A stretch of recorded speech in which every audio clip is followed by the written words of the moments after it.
만약 당신이 세상에서 가장 믿었던 사람이 돈 때문에 당신을 죽음의 문턱으로 밀어 넣는다면 어떨까요?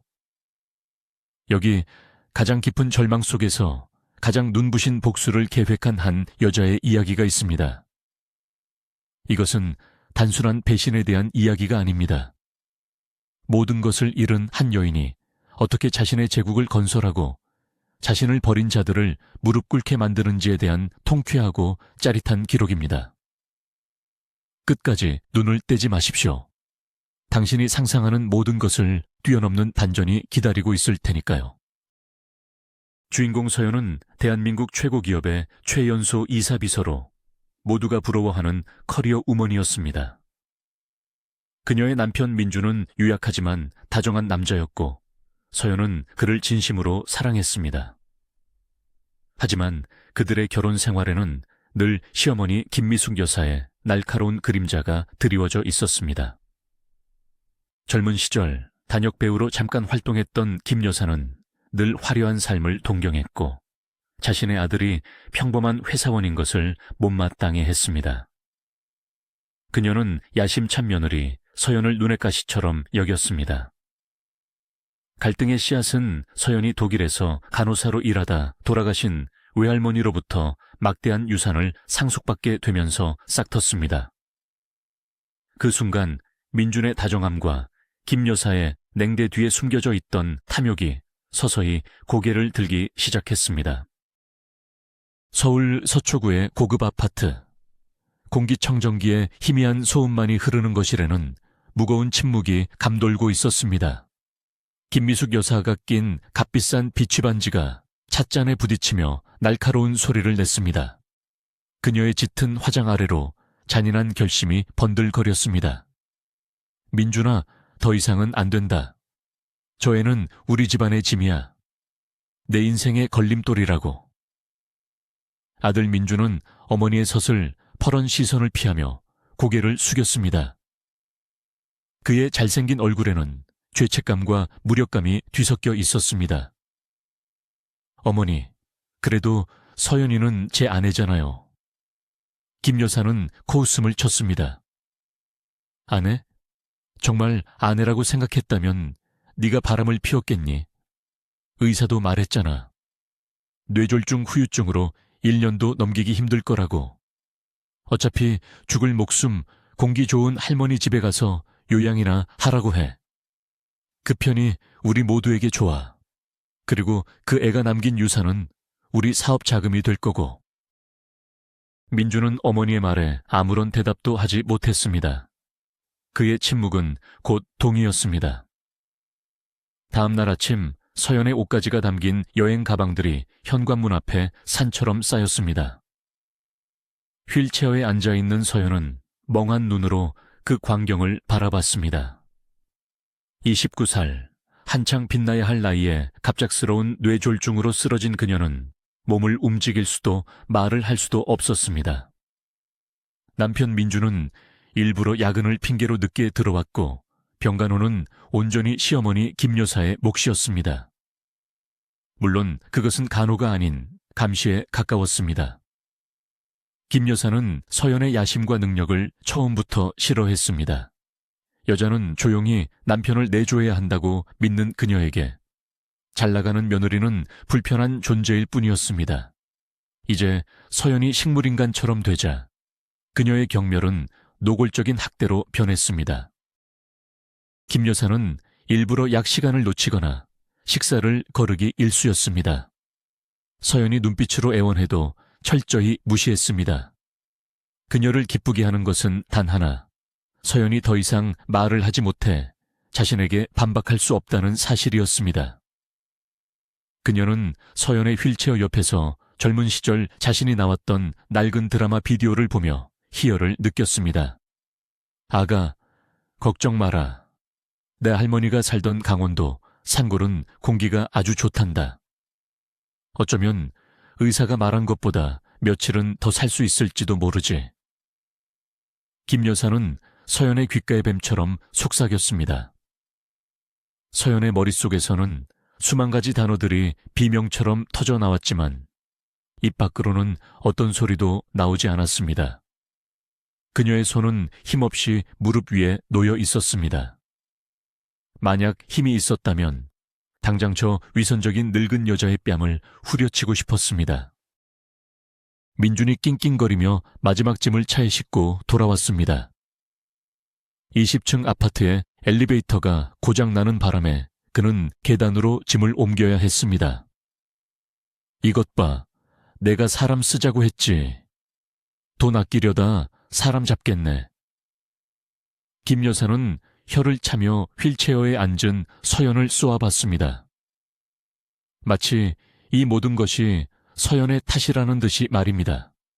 그때 옆집 아주머니가 지나가며 인사를 건넸습니다. 어머, 김 여사님 어디 멀리 가시나 봐요. 김 여사는 순식간에 표정을 바꾸며 슬픈 얼굴로 말했습니다. 아유, 말도 마세요. 우리 애가 몸이 안 좋아서 강원도에 있는 요양원에 좀 보내려고요. 의사가 거기 공기가 좋다고 해서. 돈은 많이 들지만 며느리를 위해서라면 이 정도는 해야죠. 이웃이 걱정스러운 얼굴로 사라지자 김 여사의 자비로운 표정은 온데간데 없이 사라졌습니다. 민주는 40살이 다 되도록 어머니의 그늘에서 벗어나지 못한 남자였습니다. 유명 법대 교수였던 아버지와 배우였던 어머니는 늦둥이 아들을 애지중지 키웠습니다.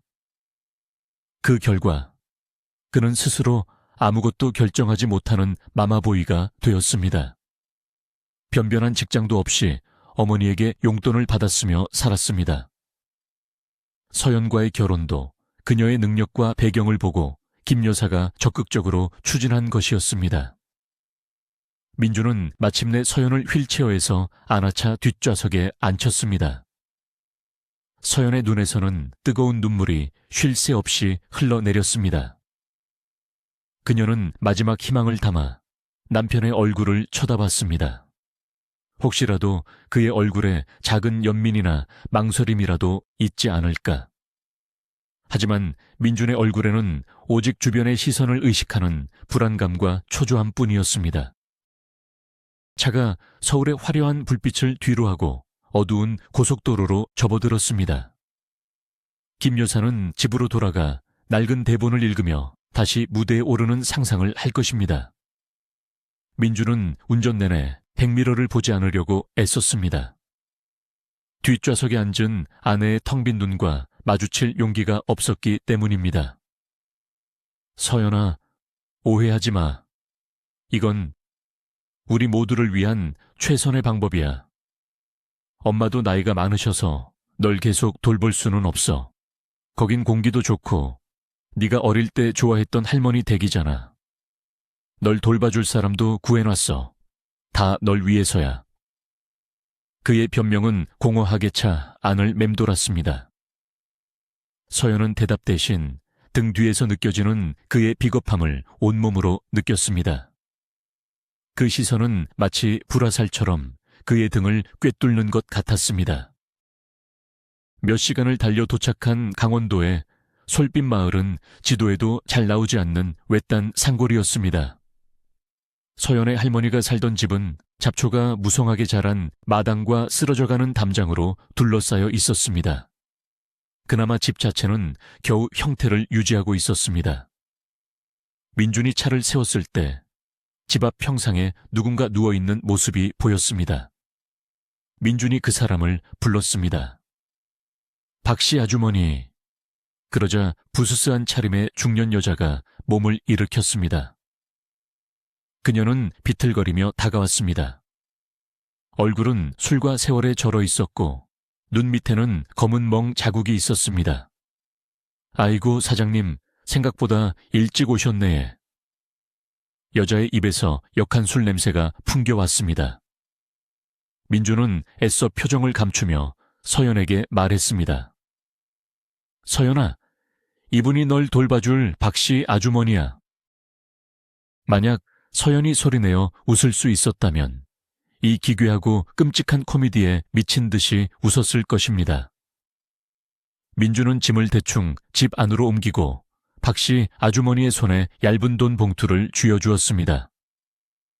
아주머니는 봉투의 두께를 확인하고는 만족스러운 듯 고개를 끄덕였습니다. 민주는 마지막으로 휠체어에 앉은 서연 앞에 섰습니다. 자, 이제 됐지. 신선한 공기, 조용한 환경, 행복하게 지내. 가끔 연락할게.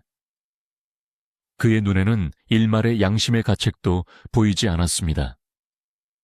오직 귀찮은 짐을 내려놓은 후련함과 곧 손에 들어올 유산에 대한 탐욕만이 번뜩였습니다. 그는 차에 올라타 손을 흔들었습니다. 박씨 아주머니도 그를 향해 비굴하게 손을 흔들었습니다. 걱정 마십시오, 사장님. 제가 잘 모실게요. 차가 시야에서 사라지고 서연은 텅 빈 집과 술에 취한 여자와 단둘이 남겨졌습니다. 깊은 산속의 적막함이 그녀를 덮쳤습니다.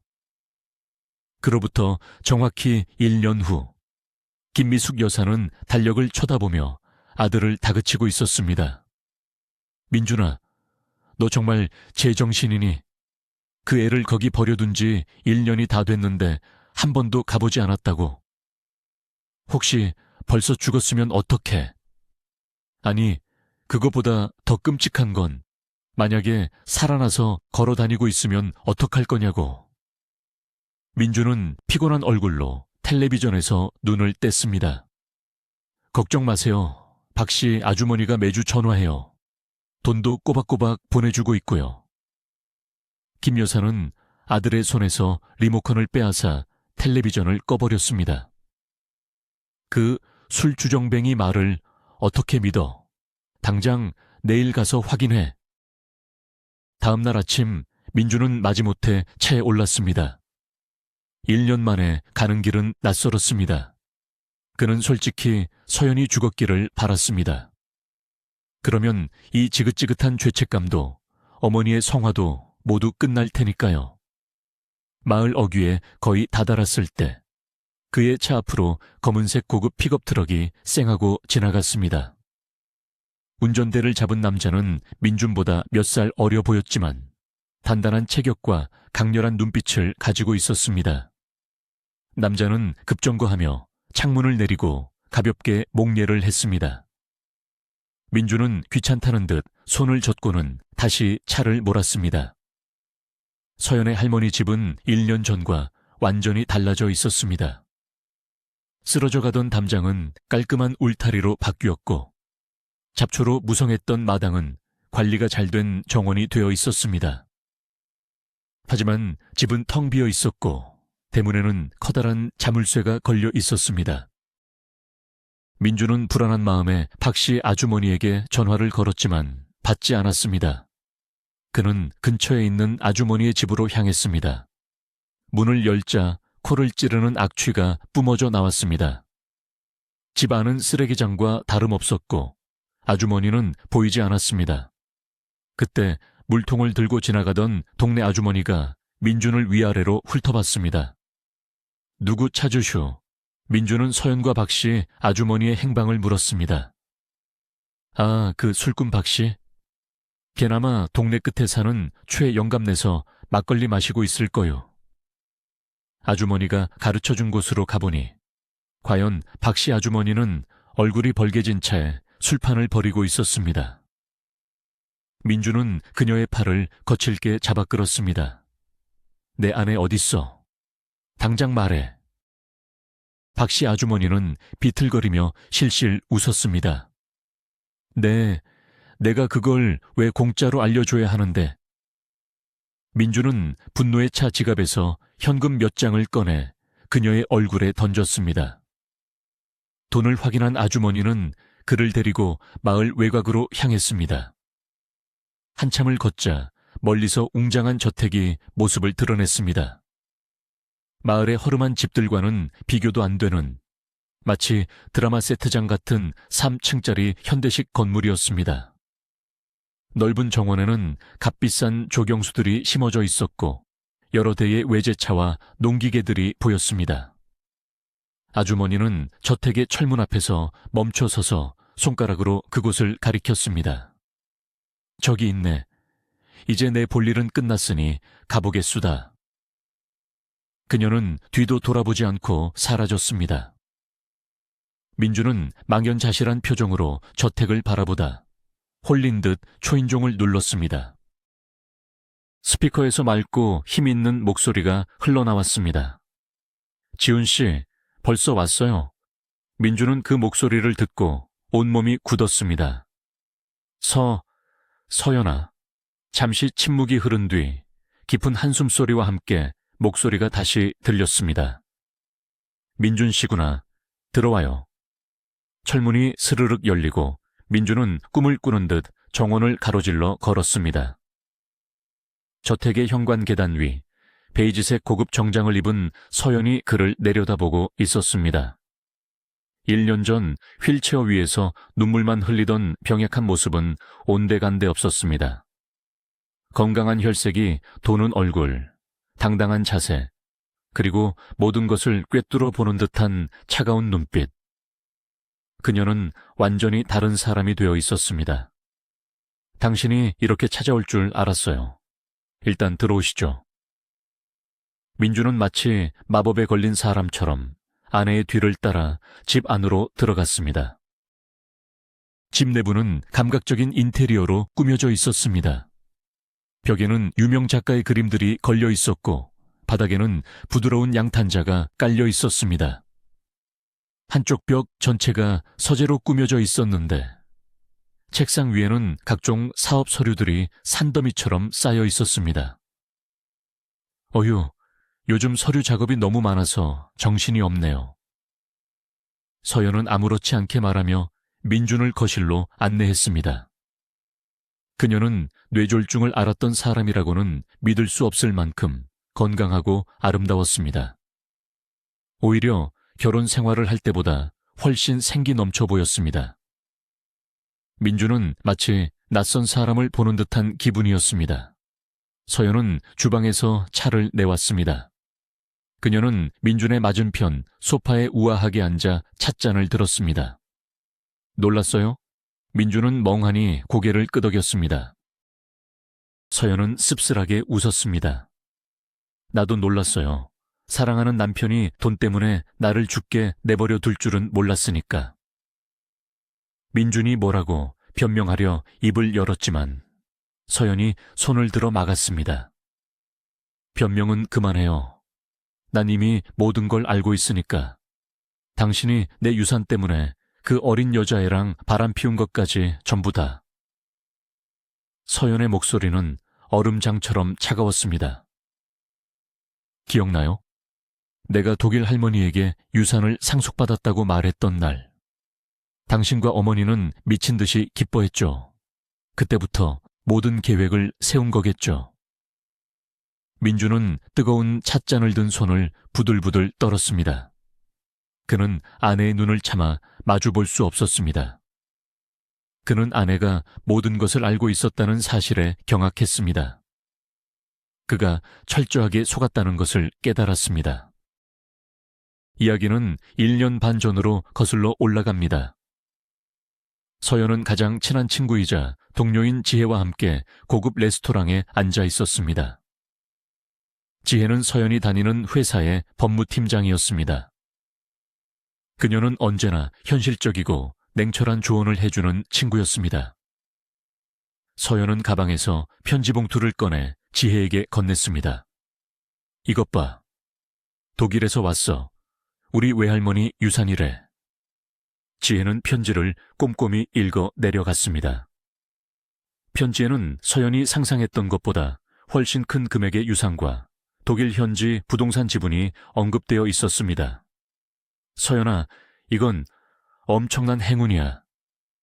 지혜가 진심으로 기뻐했지만 서연은 오히려 걱정스러운 얼굴이었습니다. 민준 씨와 어머님이 알면 너무 좋아하시겠지? 지혜는 미간을 찌푸렸습니다. 지혜는 처음부터 민준과 그의 어머니를 좋아하지 않았습니다. 서연아, 정신 차려. 네 남편과 시어머니는 돈이라면 뭐든지 할 사람들이야. 이 사실을 절대로 말하면 안 돼. 그들은 이 돈을 차지하기 위해 널 지옥으로 몰아넣을 수도 있어. 서연은 친구의 극단적인 말에 화를 냈습니다. 어떻게 그런 말을 할 수 있어? 민준 씨는 그런 사람 아니야. 하지만 그날 밤 서연이 집으로 돌아가 유산 이야기를 꺼냈을 때 남편과 시어머니는 정말 광적으로 기뻐했습니다. 평소엔 짠순이인 김 여사가 비싼 와인을 땄고 민주는 고급 레스토랑에서 음식을 배달시켜 파티를 열었습니다. 서연은 그들의 모습을 보며 지혜의 경고가 마음에 걸렸지만 애써 무시하며 자신의 삶이 이제 나아질 것이라고 믿었습니다. 며칠 후 서연은 남편에게 줄 넥타이를 사기 위해 백화점 앞에 서 있었습니다. 그런데 쇼윈도 너머로 믿을 수 없는 광경이 펼쳐졌습니다. 남편 민준이 젊고 아름다운 여자와 다정하게 팔짱을 끼고 걸어가고 있었습니다.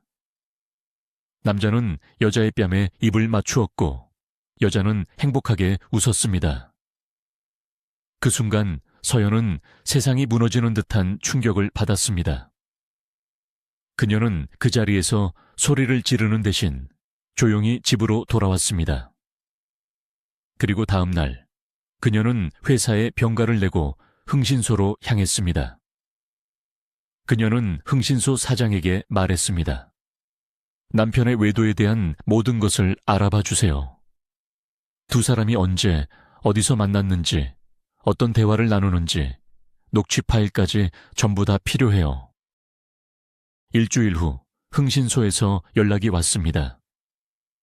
서연은 녹음기를 받아들고 떨리는 손으로 재생 버튼을 눌렀습니다. 녹음기에서는 민준과 내연녀의 목소리가 흘러나왔습니다. 자기야, 이 목걸이 너무 비싼 거 아니야? 자기한테는 하나도 안 아까워. 곧 내 사업 시작하면 이런 건 매일 사줄 수 있어. 사업 자금은 어떻게 하고? 아직 돈 없다며. 걱정 마. 우리 아내가 할머니한테 유산을 좀 받았거든. 그 돈으로 사업 시작하고 정리되면 바로 이혼할 거야. 내연녀의 웃음소리와 함께 녹음이 계속되었지만 서연은 더 이상 들을 수 없었습니다. 배신감에 온몸이 차갑게 식어갔습니다. 그녀는 자신과 결혼 생활 내내 나눴던 모든 약속과 사랑의 속삭임이 거짓이었다는 것을 깨달았습니다. 그녀는 친구 지혜의 말이 옳았다는 것을 인정해야 했습니다. 내 남편은 돈 때문에 널 팔아넘길 인간이야. 그 말이 이제야 뼛속 깊이 와닿았습니다. 그녀는 며칠 밤낮을 고통 속에서 보냈습니다. 울고 분노하고 절망했습니다. 하지만 그녀는 이대로 무너질 수 없었습니다. 그녀의 슬픔은 차가운 분노로, 분노는 치밀한 계획으로 바뀌기 시작했습니다. 그녀의 눈빛은 도끼 서린 결심으로 가득 찼습니다. 흥신소 사장은 그런 그녀의 얼굴을 보고 자기도 모르게 몸을 움츠렸습니다. 그는 수많은 의뢰인을 만나봤지만 이토록 깊은 증오와 냉철한 이성을 동시에 가진 눈빛은 처음 보았습니다.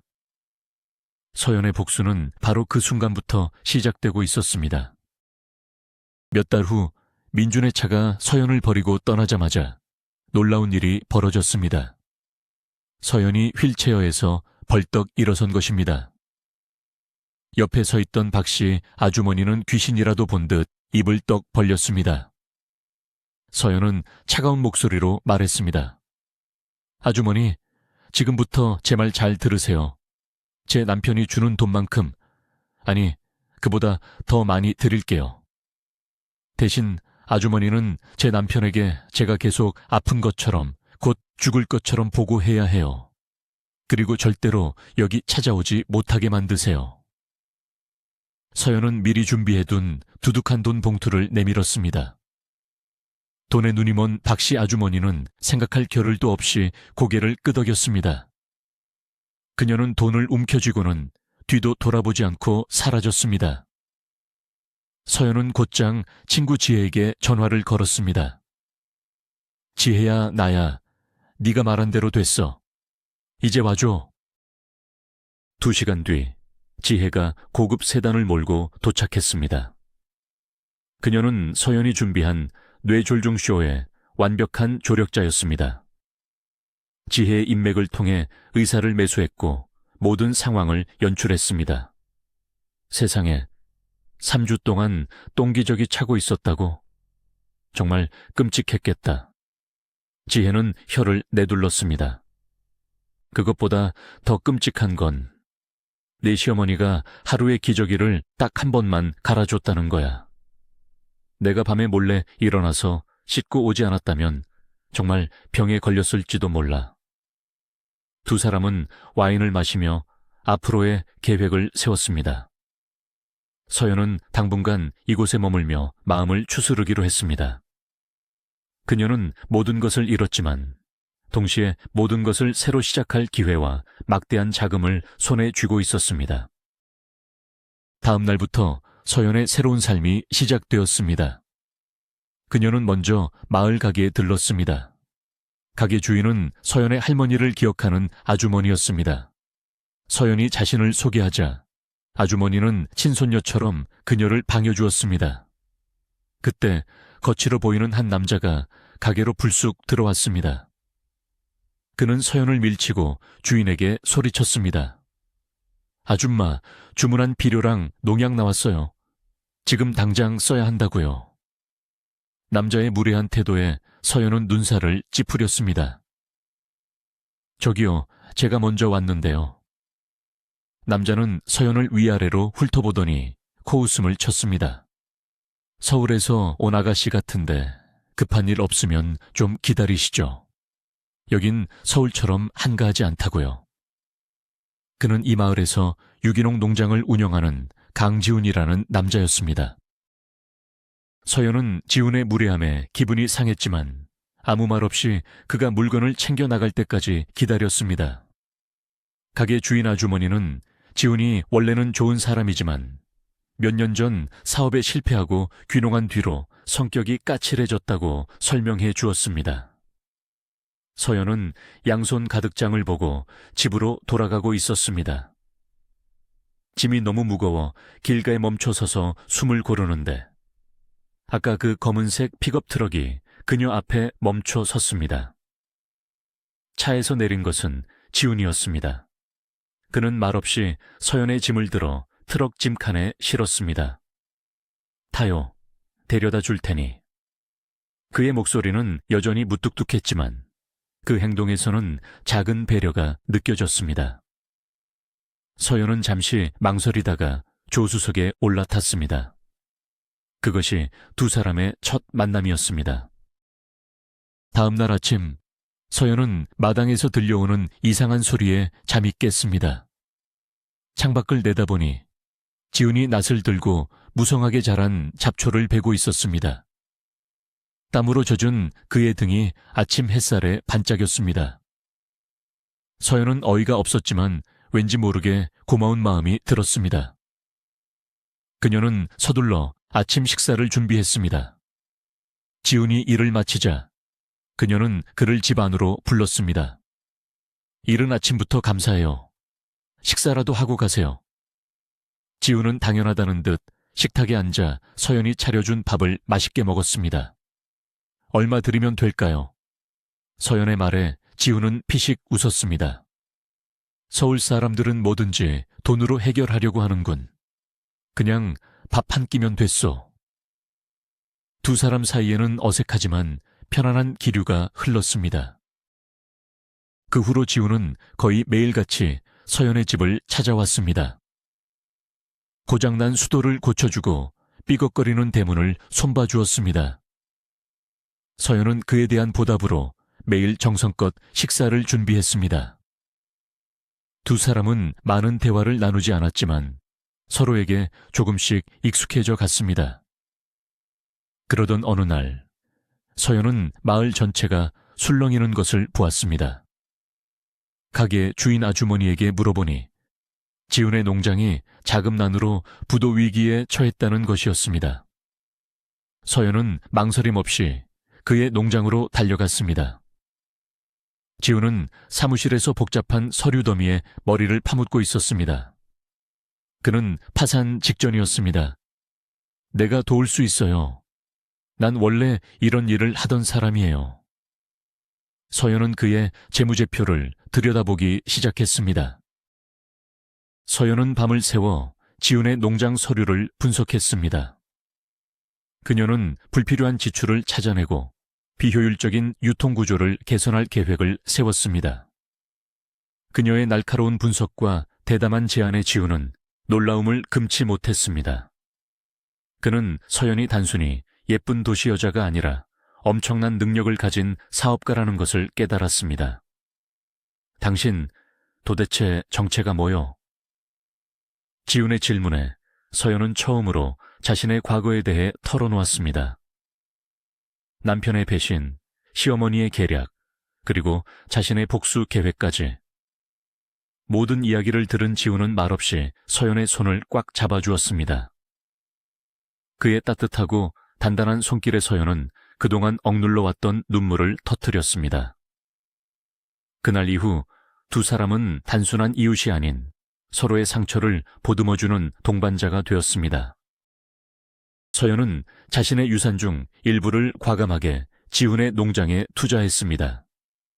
그녀는 농장을 솔빛 농원이라는 브랜드로 재탄생시켰고 백화점과 대형마트에 유기농 제품을 납품하는 계약을 체결했습니다.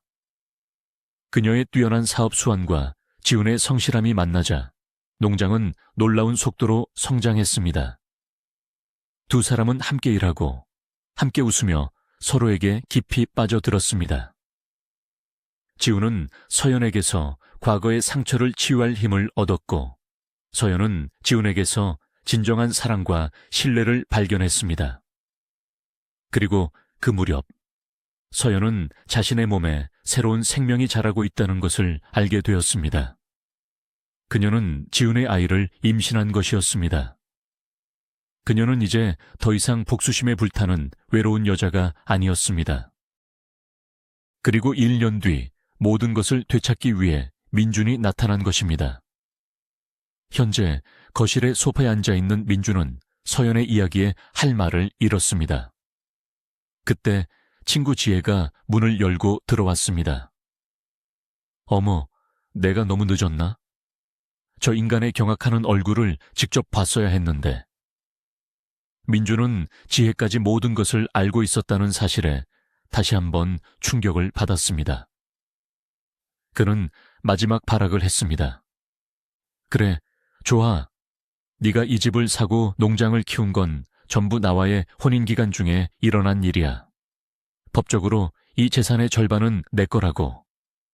지혜는 어이가 없다는 듯 웃었습니다. 바로 그때 문이 다시 열리고 아침에 마주쳤던 그 픽업 트럭의 주인, 지훈이 들어왔습니다. 그는 민준의 멱살을 잡고 으르렁거렸습니다. 다시는 내 여자 협박할 생각 마라. 당장 꺼져. 민준은 결국 소송을 걸었습니다. 그는 서연의 모든 재산을 절반으로 나누어야 한다고 주장했습니다. 법정에서 서연의 변호는 친구 지혜가 맡았습니다. 민준 측 증인으로 나온 김미숙 여사는 눈물을 흘리며 아들과 자신이 얼마나 며느리에게 헌신했는지 열연을 펼쳤습니다. 하지만 지혜는 김 여사와 민준이 나눈 대화 녹취록을 공개하며 그녀의 위선을 만천에 드러냈습니다. 재판의 결정적인 순간 지혜는 판사에게 서류를 제출했습니다. 피고 박서연은 이 모든 재산을 원고 박민준과의 이혼 소송이 제기되기 일주일 전 현장에 계신 강지훈 씨에게 합법적으로 증여했습니다. 따라서 원고가 분할을 요구할 재산은 더 이상 존재하지 않습니다. 판사가 망치소리와 함께 최종 판결을 내렸습니다. 민준은 모든 것을 잃고 법정을 떠나야 했습니다. 서연은 지훈의 품에 안겨 비로소 완전한 승리를 만끽했습니다. 결국 민준은 빈털터리가 되었고 김미숙 여사는 충격으로 쓰러져 요양원 신세를 지게 되었습니다. 서연은 모든 것을 되찾았을 뿐만 아니라 자신을 진심으로 사랑해주는 남자와 곧 태어날 아이와 함께 새로운 삶을 시작했습니다. 그녀의 복수는 단순히 빼앗긴 것을 되찾는 것에서 그치지 않았습니다. 가장 깊은 절망 속에서 스스로 행복을 건설하고 과거의 상처를 새로운 희망으로 피워낸 위대한 승리였습니다. 오늘 이야기가 여러분께 깊은 인상을 남겼기를 바랍니다. 이야기가 흥미로우셨다면 좋아요와 구독을 눌러주시고 여러분의 생각을 댓글로 남겨주세요. 여러분의 참여가 저희에게 큰 힘이 됩니다. 만약 당신이 서연의 입장이었다면 어떤 복수를 계획했을까요?